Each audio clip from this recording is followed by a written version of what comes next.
आज class 12th का जो है मनी एंड बैंकिंग चैप्टर ख़त्म करने का कोशिश करूँगा इस वीडियो के साथ। ये सबसे छोटा चैप्टर है। इसमें जो भी हम करे थे लास्ट क्लास में सारे 1 मार्कर करे थे, और अब जो करेंगे ये 3 मार्कर या 4 मार्कर आएगा। तो ये जो 3 मार्कर आएगा या 4 मार्कर आएगा तो उस हिसाब से थोड़ा क्वेश्चन बड़ा है। तो जो सबसे इम्पोर्टेंट क्वेश्चन है इस चैप्टर का वो है फंक्शंस ऑफ सेंट्रल बैंक। तो उनको एक फंक्शन तो पूछना ही है। कभी कभार वो फंक्शन नहीं पूछ के credit creation by commercial bank पूछते हैं। तो ये दोनों चीज़ इंपॉर्टेंट है, तो हम ये दोनों चीज़ आज इस वीडियो में करेंगे। तो पहला जो है हम credit creation by commercial bank कर रहे हैं। तो ये जो credit creation by commercial bank हम करेंगे, ये क्रेडिट क्रिएशन करने के लिए पहले क्रेडिट क्रिएशन कंसेप्ट को समझेंगे ये है क्या। तो क्रेडिट क्रिएशन जो है जैसे बोलते हैं कि भाई पैसे से पैसा बनाना, ये पैसे से पैसा बैंक कैसे बनाता है, हवा में तो नहीं बनाता, जादू से नहीं बनाता, लेकिन वो जादू की तरह ही है। तो वो जादू को आज हम समझेंगे। तो पहला चीज़ credit creation by commercial bank, तो कैसे पैसे से कमर्शियल बैंक पैसा बनाता है। तो ये क्वेश्चन आएगा, जरूर आता है, या हर साल नहीं आता लेकिन हर दूसरे साल आ जाता है, तो ये बहुत इंपॉर्टेंट है। पहला चीज, through multiplication of loans and advances bank can multiply it's deposit. बोलते हैं कि ये जो लोन्स और एडवांसेस बैंक देता है इससे वो पैसे से पैसा बनाता है। कैसा, ये समझ में तब आएगा जब मैं एग्जाम्पल लेके बताऊंगा, वो सेकंड पॉइंट में है। तो पहला पॉइंट जो है उसमें ये है नहीं, लेकिन वो कंसेप्ट समझेंगे तभी जाकर हम वो सेकंड एस्पेक्ट जब करेंगे तब समझ में आ जाएगा बैंक पैसे से पैसा कैसे बनाता है। तो the process is called multiple expansion of bank deposit. इसी को बोलते हैं पैसे से पैसा बनाना, multiple expansion of bank deposit. ये समझने से पहले फर्स्ट पॉइंट जो हमें 1 मार्क देगा वो हम लिखेंगे कि डिपॉजिट 2 तरह का होता है, एक है प्राइमरी डिपॉजिट, दूसरा होता है डेरिवेटिव डिपॉजिट। तो प्राइमरी डिपॉजिट, डेरिवेटिव डिपॉजिट, इसके बारे में एक लाइन लिख देंगे, 1 मार्क मिल जाएगा। प्राइमरी डिपॉजिट क्या है? प्राइमरी डिपॉजिट वो डिपॉजिट है जो लोग जाकर बैंक में पैसा जमा करते हैं। तो प्राइमरी डिपॉजिट हुआ क्या? Refers to the deposit which are claimed against cash. कोई कैश रख के डिपॉजिट करा तो उसे प्राइमरी डिपॉजिट बोलते हैं। बैंक के पास जो रॉ कैश आया उस डिपॉजिट को प्राइमरी डिपॉजिट बोलते हैं। और सेकेंडरी डिपॉजिट उसके बाद जो हुआ जिसे डेरिवेटिव डिपॉजिट बोलते हैं, वो है पैसे से पैसा बनाना। तो यहाँ पर कोई पैसा नहीं आता बैंक के पास जैसे प्राइमरी डिपॉजिट में आता है। यहाँ जो डिपॉजिट आया है प्राइमरी डिपॉजिट, उसी से बैंक पैसा बनाता जाता है। तो यही चीज़ हम सेकंड पॉइंट में समझेंगे। यहाँ पर लिखा हुआ है by creating claim against themself. Bank अपने अगेंस्ट में क्लेम क्रिएट करके इन फेवर ऑफ बोरोवर्स वो पैसा बनाता है। कैसे? अब करेंगे दूसरा पॉइंट में।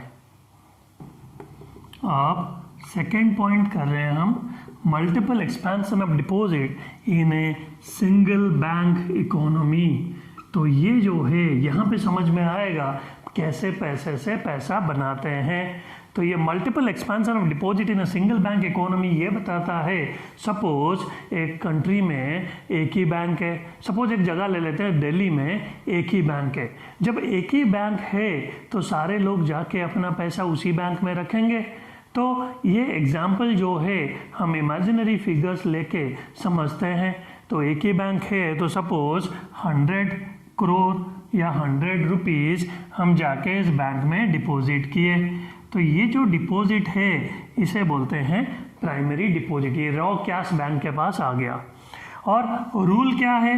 LRR, legal reserve ratio. मतलब आज पर द लॉ जो सेंट्रल बैंक रूल बना रखा है, बैंक के पास सपोज जितना पैसा आएगा 10% उन्हें रखना पड़ेगा reserve, so that to make payment in time.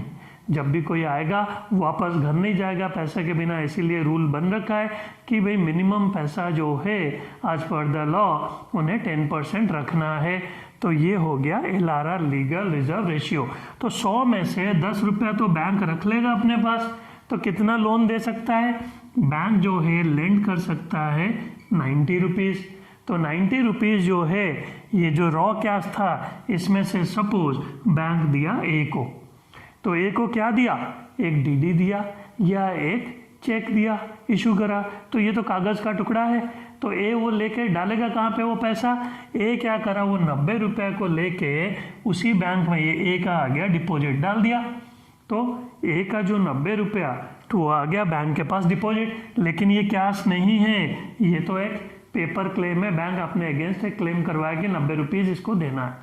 तो जब एक ही बैंक है, एक डिपॉजिट इसके पास आ गया 90, तो उसका 10% 9 बैंक रखा, अब 81 वो अपने डिपॉजिट में से किसी और को दे सकता है, तो 81 दिया बी को, तो बी बोरो किया, कागज़ का टुकड़ा लेकर गया, एक चेक या डीडी ला के उसी बैंक में डालेगा, क्योंकि मैं बताया था इन सिंगल बैंक इकोनॉमी, एक ही बैंक है और कहीं जाने का रास्ता नहीं है, तो फिर से उस बैंक के पास 81 का डिपॉजिट आ गया, तो उसका 10% आज पर the law legal reserve ratio maintain करा 8.10, और बैंक क्या करा 72.9 अब किसी को दे सकता है, जिसको दे दिया सपोज वो सी है, तो सी फिर से उसी बैंक में आके वो डालेगा, तो द प्रोसेस विल कंटिन्यू, ऐसे चलता रहेगा, जब एंड में देखा जाएगा वो 100 रुपया जो है वो 1000 रुपये में बन चुका होगा, 100 से ये 1000 रुपीज़ बन गया, तो कैश जो रॉ कैश है वो तो सिर्फ 100 रुपया आया था, तो 900 रुपया हवा में बैंक पैसा बना दिया, कैसे, अपने अगेंस्ट क्लेम करा के, तो ये जो 900 है they are derived from the primary deposit, इसीलिए उसका नाम है डेरिवेटिव डिपॉजिट या इसे सेकेंडरी डिपॉजिट बोलते हैं। तो हम ये एक एग्जांपल लेके ये अज्यूम करके कि LRR 10% है, ऐसे हम न्यूमेरिकल फिगर दे के ये एक्सप्लेन कर देंगे। In this is how multiple expansion of deposit is done in a single bank economy. अब चलते हैं तीसरा पॉइंट पे। अब तीसरा point, multiple expansion of deposit in A multiple bank economy. तो अब सिंगल बैंक इसलिए बताया था क्योंकि समझने के लिए आसान होगा। अब कॉम्प्लेक्स चीज़ आ गया, सिंगल एक ही बैंक था तो हर बंदा भाग के जाके वहीं रख रहा था, तो समझने के लिए कोई दिक्कत नहीं हुआ। यहाँ पर मल्टीपल बैंक इकोनॉमी में भी कोई दिक्कत नहीं होगा, एक ही लाइन लिखना है। 12th के बच्चे हो, ये तो कॉलेज का क्वेश्चन है, तो यहाँ पर क्या लिखना है, the same principle applies in a multiple bank economy. जो सिंगल बैंक इकोनॉमी में होता था वही प्रिंसिपल मल्टीपल बैंक इकोनॉमी में भी होता है। क्यों, one bank become the customer of another bank.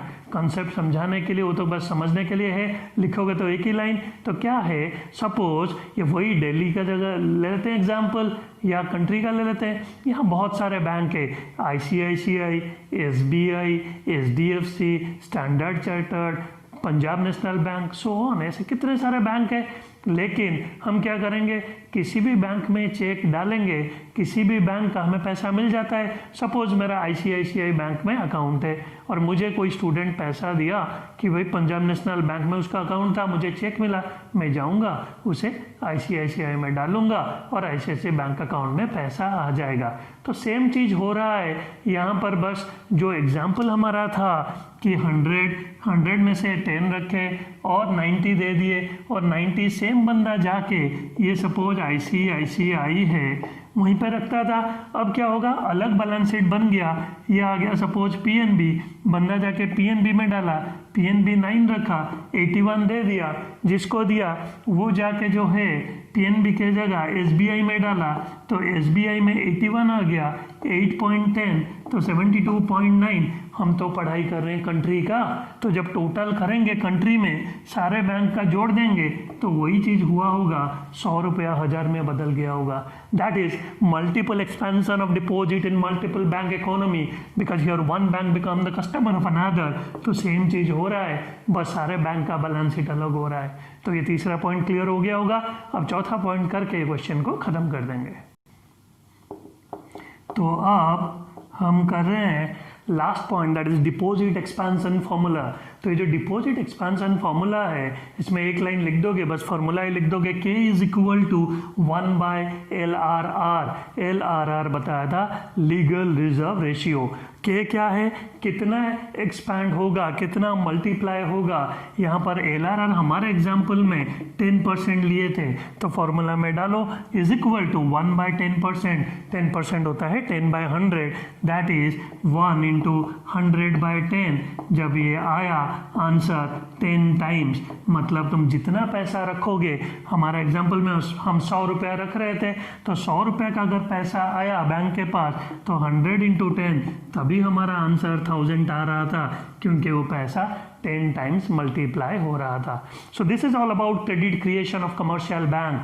अब चलते हैं हम नेक्स्ट क्वेश्चन पे। अब हम नेक्स्ट इंपॉर्टेंट क्वेश्चन कर रहे हैं फंक्शंस ऑफ सेंट्रल बैंक। तो ये जो सेंट्रल बैंक का कई सारे फंक्शंस है, लेकिन अब कोरोना के कारण सिलेबस चेंज हो गया है, तो हम सिर्फ 4 फंक्शंस पढ़ेंगे, और ये 4 फंक्शन में से कोई एक फंक्शन पूछेंगे एग्जाम में।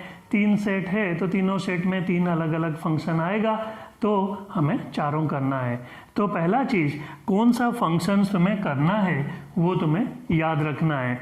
तो कैसे, बुक से बिल्कुल अलग तरीके से कराया जा रहा है, क्योंकि मैं ये वैसे करा रहा हूँ जैसे तुम लोगों को याद रह जाए, क्योंकि पढ़ाई तो तुम लोग खुद मेहनत करके कर भी सकते हो, लेकिन कुछ हेल्प हो जाए, इसीलिए इसको ईजी करके अपने ऑर्डर में हम अपने कन्वीनियंट के हिसाब से बना रहे हैं, ताकि हमें जो है ये आराम से याद रह जाए। तो पहला चीज़, फंक्शन ऑफ सेंट्रल बैंक का एक्रोनिम बना लेते हैं। एज यूजुअल हम बनाएंगे कुछ भी जो हमें आराम से याद रह जाए।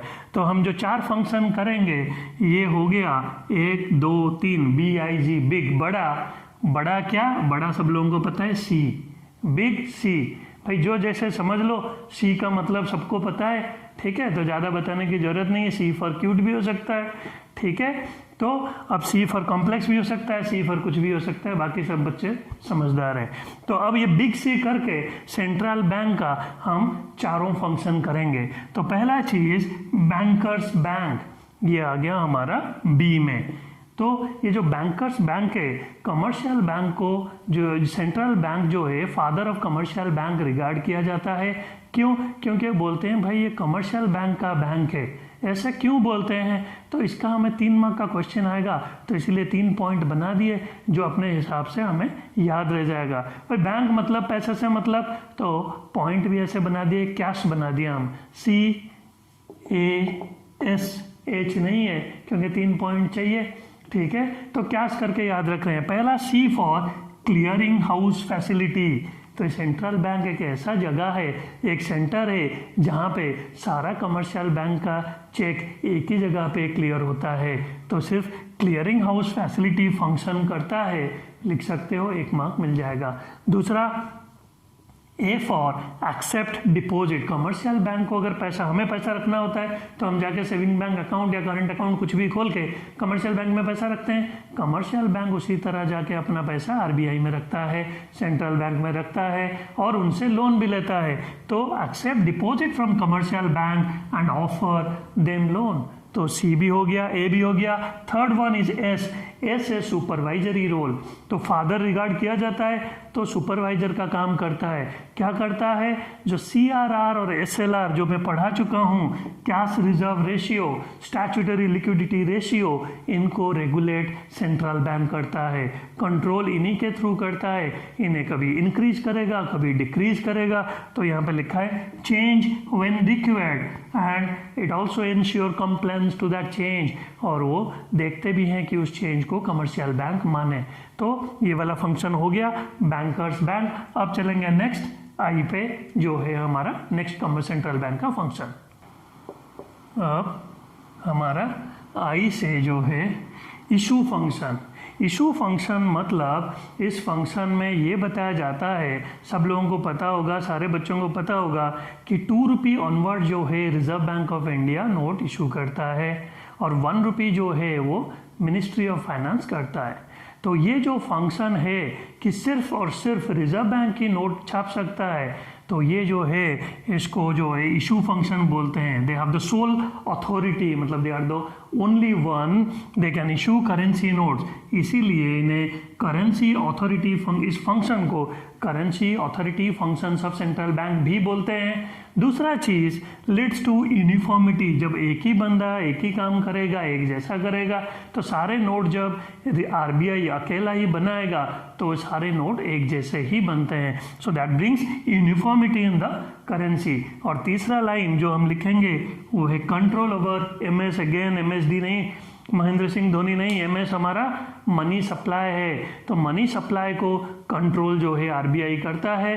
तो कैसे, हम अभी डिस्कस किए थे, सीआरआर, एसएलआर सब वही रेगुलेट करता है। तो ये बैंकर्स बैंक है, सारे कमर्शियल बैंक का बाप है, तो इसीलिए जो है they also control money supply. क्यों? क्योंकि नोट वही छापते हैं, इकोनॉमी में वही भेजते हैं। तो हमारा इशू फंक्शन खत्म हुआ।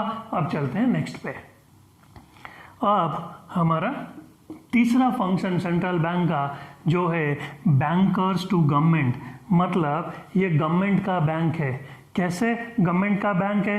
पहला पॉइंट जो है कि प्राइवेट इंडिविजुअल, जैसे हम लोग बैंक में जाके किसी भी कमर्शियल बैंक में अपना अकाउंट खोल के पैसा रखते हैं, ऐसा जाके आरबीआई में खोल के नहीं रख सकते। यहाँ गवर्नमेंट अपना अकाउंट खोल के गवर्नमेंट पैसा रखता है। पहला चीज़ एक्रोनिम्स याद रख लेते हैं। इसमें 3 मार्क के लिए हम क्या लिखेंगे? जैसे किसी का तारीफ करते हैं, बोलते हैं वाह, उसी तरह मैं उड़ीसा का हूँ तो उड़िया में क्या बोलते हैं? बोलते हैं वाह। W के जगह यहाँ आ गया B, तो यहाँ जो है तारीफ हो रही है भाई वाह, किसका? सेंट्रल बैंक का, इस फंक्शन का, बैंकर्स टू गवर्नमेंट। तो बी जो है क्या है? ये गवर्नमेंट जो है अपना अकाउंट इसी बैंक में रखता है, इसीलिए बैंकर टू गवर्नमेंट, क्योंकि आम आदमी तो अपना अकाउंट खोल ही नहीं सकते। तो पहला पॉइंट ये है manages account of the government, ये वो बैंक है जो गवर्नमेंट का अकाउंट जिस बैंक में होता है। तो बी हो गया। अब ए फॉर क्या है? ये गवर्नमेंट का एजेंट है, गवर्नमेंट का सिक्योरिटी खरीदना बेचना इनका काम है। तो सेकेंड लाइन क्या लिखोगे कि they act as the agent of the government because they are involve in selling and buying of securities on behalf of the government. तो गवर्नमेंट के बिहाफ में ये सिक्योरिटी खरीदते भी हैं और बेचते भी हैं। अब तीसरा पॉइंट एडवाइजर, ये गवर्नमेंट को एडवाइस भी देते हैं। कैसे? इकोनॉमी में अगर इन्फ्लेशन हुआ तो मनी सप्लाई को कम कर देंगे, इन डिफ्लेशन हुआ तो मनी सप्लाई को इंक्रीज कर देंगे। सीआरआर, एसएलआर सब चीज़ ये रेगुलेट करते हैं। सो डिफरेंस पॉलिसी, पॉलिसी मतलब रूल्स एंड रेगुलेशन, किस लिए? टू रेगुलेट, कंट्रोल करने के लिए। किसको? मनी मार्केट को। इसीलिए they are regarded as banker to the government. तो हमारा बिग बड़ा तो हो गया, सी में तो मजेदार चीज अब करेंगे आगे।